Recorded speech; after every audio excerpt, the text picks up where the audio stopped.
बेबीलाई चाहिँ यो पनि साथीले दिएको रे अनि साथीले उहाँ कलेजमा नखाइकन मेरो लागि भनेर लिएर आएको थ्याङ्क यू बुढी अब मैले यो ल्याएपछि के भन्नु म जस्तो लोभी मान्छेले हैन यस्तो ल्याएपछि हजुरले के बुझ्नु भयो मलाई त्यो एन्सर दिनु अनि बल्ल खाना पाइन्छ तिमीलाई चाहिँ अब एक्लै हैन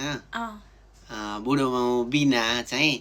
खाना नरुद्धो रहेछ रुच्छ हो मलाई मिलेसम्म त कसैले नदेखाइकिन मिठो मिठो कुरा आफूलाई खान मिल्छ रुच्छ के मलाई त्यस्तो रुच थियो तर अहिले किन रुचेन यसको एन्सर दिनु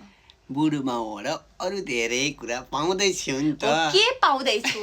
त्यो सबै यसमा खुलाउनु न हुन्छ ल पार्टमा आउँछ हैन नाना के अलि सर्टकटमा भन्दिनु के पाउन छ मलाई त्यस्तो तिमीलाई चाहिँ माया रेस्पेक्ट त्यो चिज चाहिँ यो सधैँभरिका लागि भयो हैन यति खाऊ है तर म लोभी चाहिँ छु है मैले खान्न म यार बेकार ल्याएछु जस्तो भा दुईटै मैले खान्छु हुँदैन हुँदैन नि बेबी मलाई कस्तो कस्तो फेरि कस्तो मैले किन ल्याएँ किन खाइन यति क्युट क्युट भन्ने हुन्छ बुढो झगडा गरौँ अनि मैले यो दुईटै खान्छु होइन